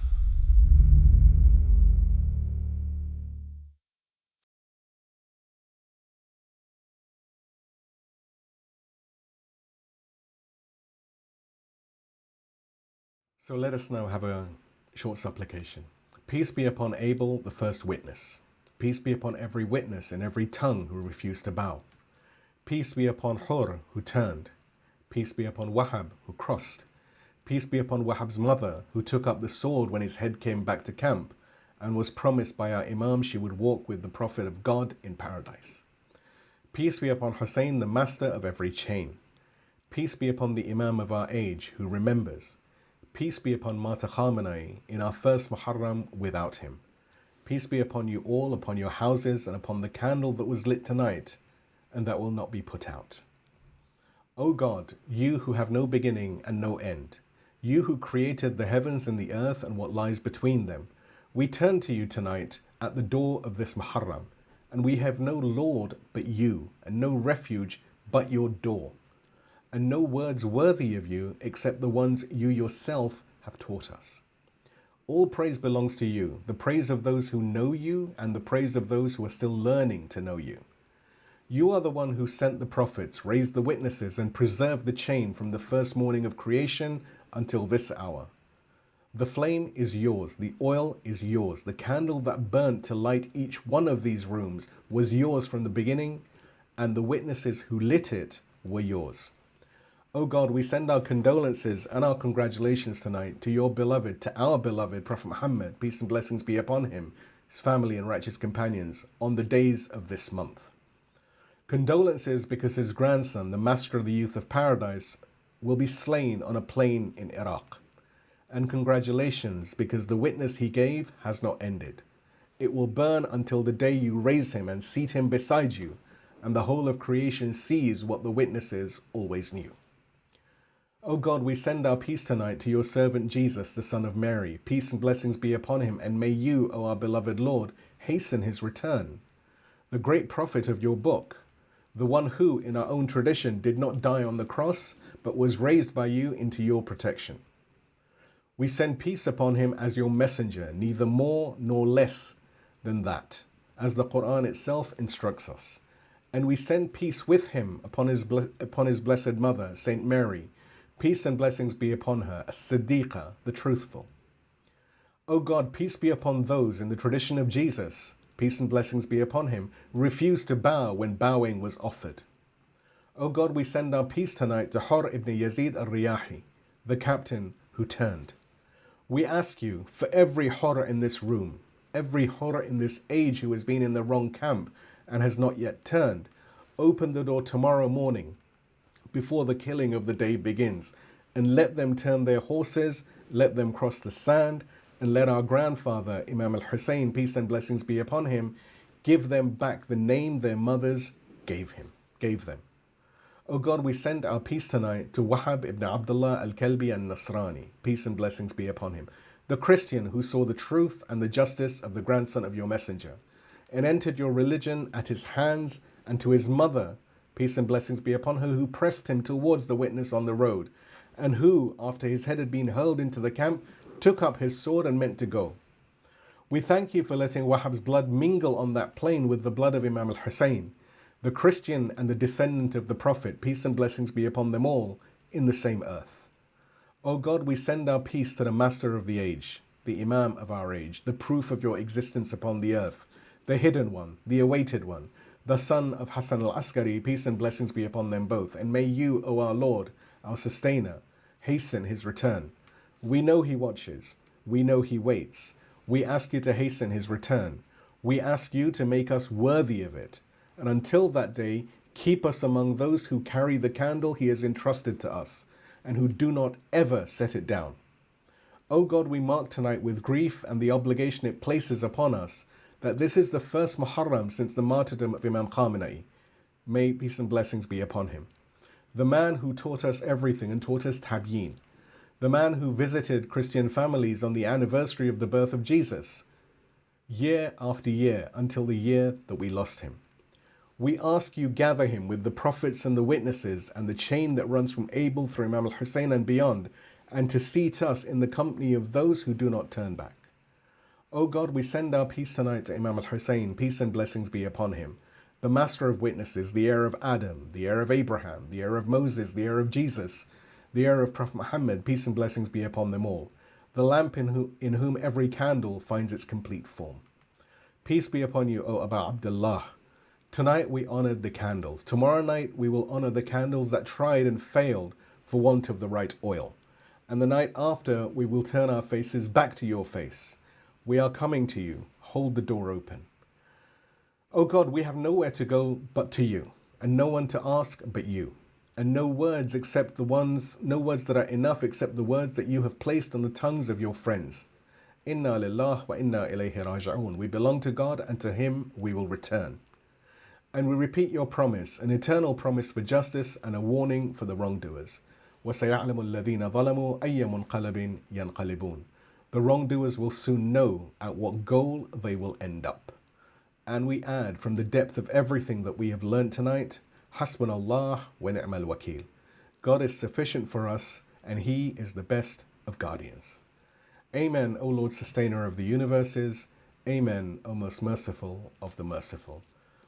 وآخر الدعواني الحمد لله رب العالمين والسلام عليكم ورحمة الله وبركاته. We now turn to Nohe. For those new among us, a Nohe is an elegy, mourning poetry sung and recited in grief for Imam Husayn. Peace and blessing be upon him and the martyrs of Karbala. It is meant to be shared, not simply heard, so please join in with voice and with hand. Tonight's Nohe is freedom.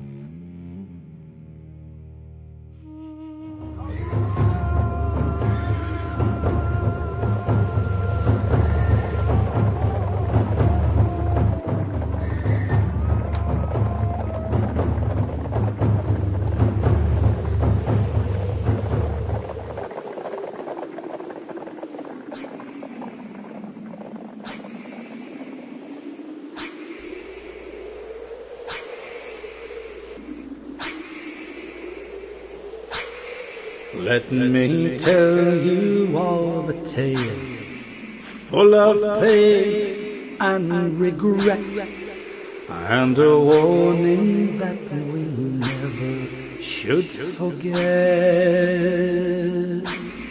'Twas a man heard a word lit a flame in his heart, had a certainty thought never couldn't depart. Heard the voice and raised the hand, sought to follow the command, yet the whisper of the damned he ignored, so it festered in his soul against the Lord.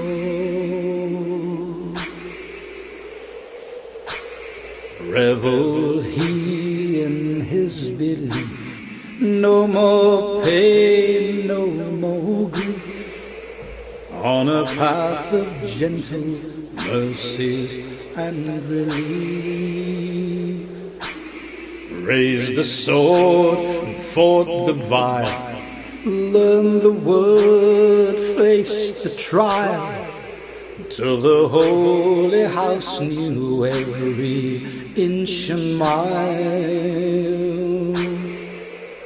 That whisper now a cry, with every deed the question why, still he never would deny, simply fake and defy, thought he never would deny the blessed Lord. Full of negligence and pride, foul illusion survived, turned away his soul from battles held within. Now his heart would not turn, words of truth he would spurn, his reality no man could e'er discern. Now his soul it was devoured, pure inclinations overpowered, the taste of truth it had soured, bitter gold, gone the love and the fear of the Lord. Gone the love and the fear of the Lord. Gone the love and the fear of the Lord.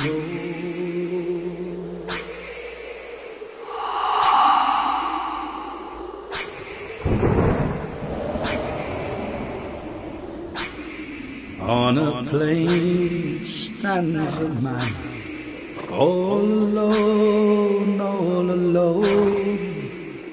a man whose eyes bring light unto the world. Oh, the angels and we heard the call, yet feigning souls were deafened by their sin. Yet feigning souls were deafened by their sin. A man now on the plain heard the whisper of his name. All creation did proclaim, 'Tis Husayn, 'tis Husayn. Then a darkness fell and silence surely reigned.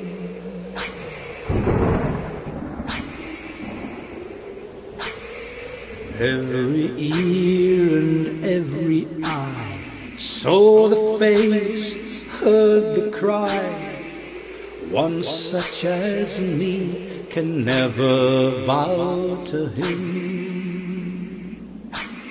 A risen heart, a risen soul, one who's pure, one who's whole, a victor against the Satan's man and jinn.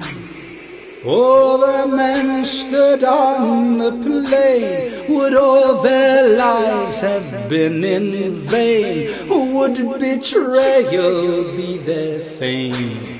Only fire they would claim. A choice between damnation or the Lord. A choice between damnation or the Lord.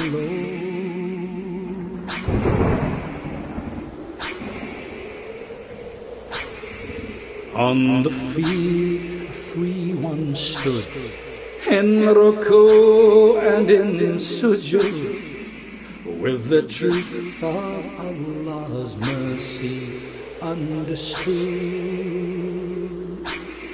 One whose journey brought him nigh felt the heat of the fire, how his soul turned to repentance for his sin. The free one was set free as he bowed his blessed knee in the lap of sweet Husayn, his inheritance claim, his battle won against enemies within, his battle won against enemies within.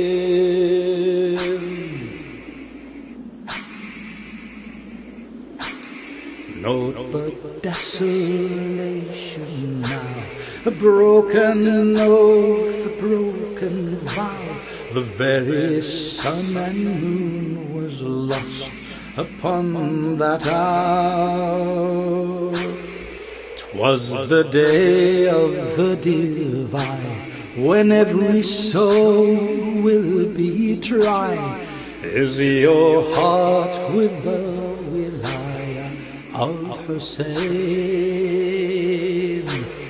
Those who once had heard the truth now had slain the holy proof. The curse of hell had called them in, all the Satans and jinn, a barren wasteland now, that blessed Karbala. Oh, the moral of the tale, be on your guard lest you fail, and hold on to the Master and Wali. Crave the word in your heart, never waver or depart, never wander far from Holy Ashura. No lesson can be learned from the ones whose souls are burned. Keep the words of the pure, the certain and the sure. Hold fast unto the people of the Lord. Hold fast unto the mercy of the Lord. Hold fast unto the justice of the Lord.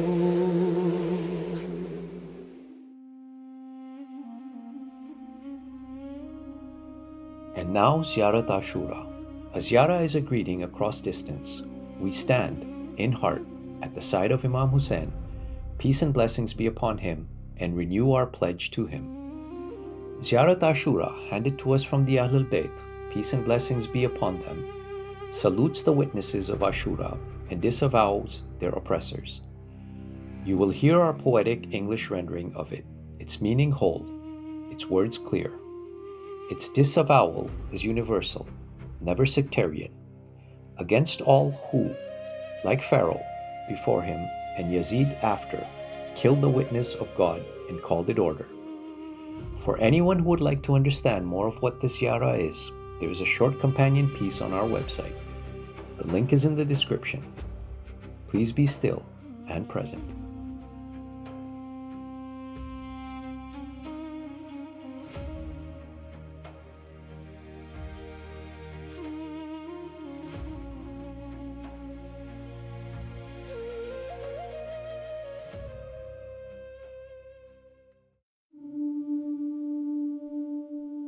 Peace be upon you, O Abba Abdullah.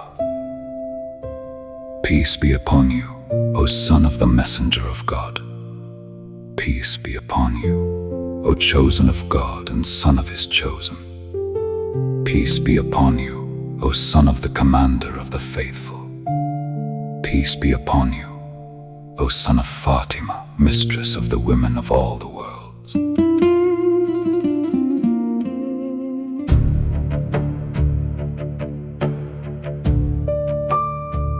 Peace be upon you, O blood whose claim is God's, and son of that same claim, the solitary one, his due not yet redeemed.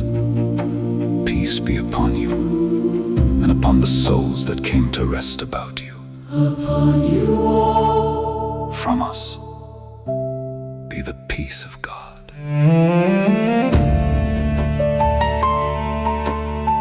For as long as we remain, and as long as night and day endure.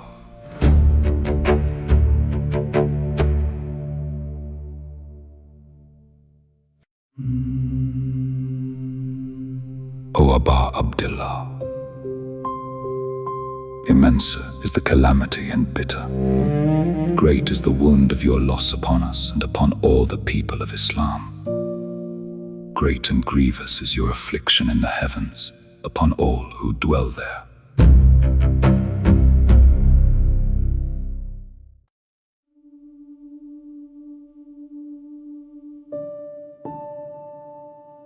May the mercy of God be distant from a people who laid the first foundation of injustice and tyranny against you, O people of the house.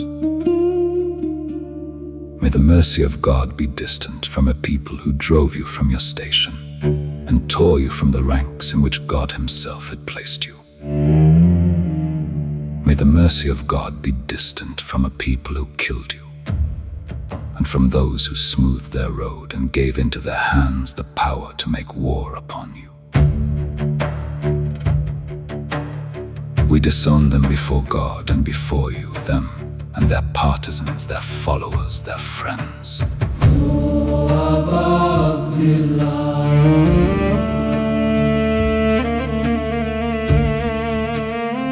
We are at peace with all who are at peace with you, and at war with all who war against you, until the day of resurrection.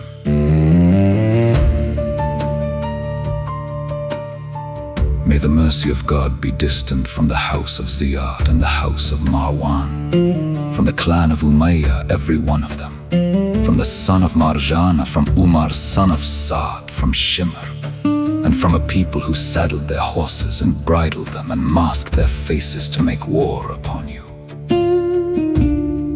By our fathers and our mothers, for you, we would give them.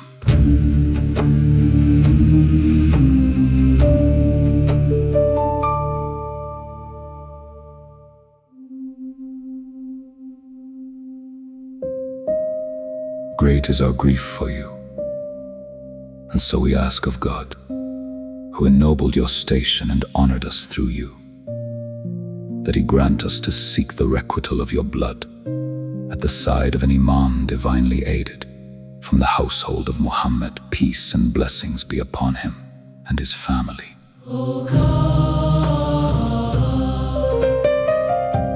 Make us, in your sight, honored through Husayn. Peace be upon him, in this world and the next.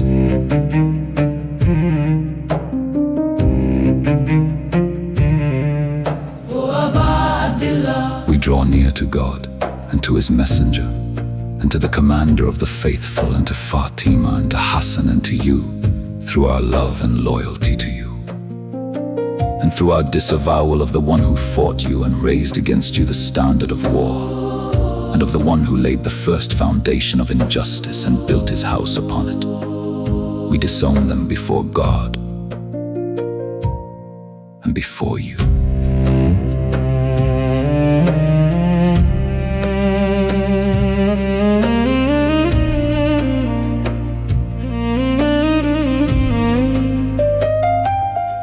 So we ask of God, who honored us with knowing you and knowing those who love you, that he place us with you in this world and the next, that he set firm for us in your presence a footing of truth, that he bring us to the praised station that is yours with God, and that he grant us to seek our requital at the side of a guiding Imam, manifest and speaking with the truth from among you. O God, make our living the living of Muhammad and the family of Muhammad, and our dying the dying of Muhammad and the family of Muhammad.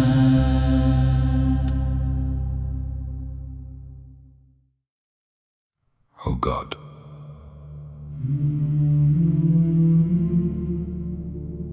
this is a day on which the clan of Umayyah rejoiced and counted itself blessed, and the son of the devourer of livers, the one cast far from mercy, son of the one cast far from mercy, upon your tongue and the tongue of your prophet, peace and blessings be upon him and his family, in every place where your prophet stood.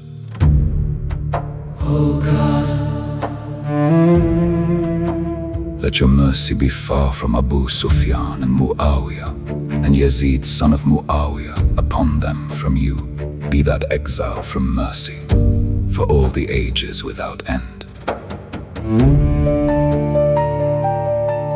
This is a day on which the house of Ziyad and the house of Marwan rejoiced at their killing of Husayn. God's blessings be upon him. O God,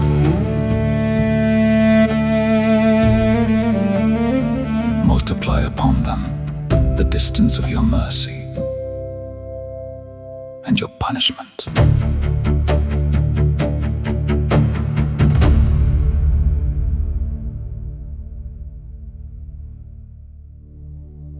O God, let your mercy be distant from the first who wronged the right of Muhammad and the family of Muhammad, and from the last who followed him upon that road. O God, let your mercy be distant from the band who fought against Husayn and sided with his killing and pledged to it and followed in it. O God, let your mercy be distant from them, all of them.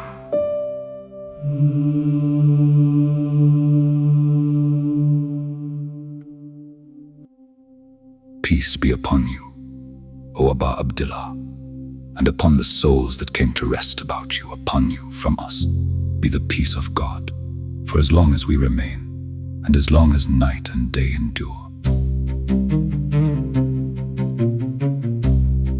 And may God never make this the last of our covenant with you, the last of our coming to you.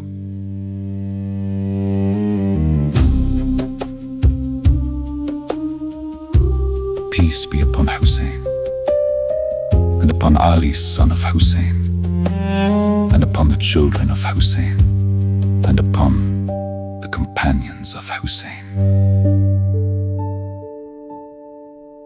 O God, single out the first oppressor for the distance of your mercy from us. Begin with him first of all, then the second, the third, the fourth. O God, let your mercy be distant from Yazid the fifth, and from Ubaidullah son of Ziyad, and the son of Marjana, and Umar son of Saud, and Shimr, and the house of Abu Sufyan, and the house of Ziyad, and the house of Marwan, until the day of resurrection.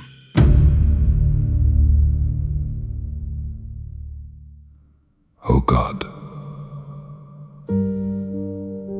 to you belongs all praise, the praise of those who give thanks to you even in their affliction. All praise is God's, for the immensity of our sorrow. O God, grant us the intercession of Husayn on the day we come before you, and set firm for us a footing of truth in your presence, with Husayn and the companions of Husayn, those who poured out their very lifeblood for Husayn, peace be upon him.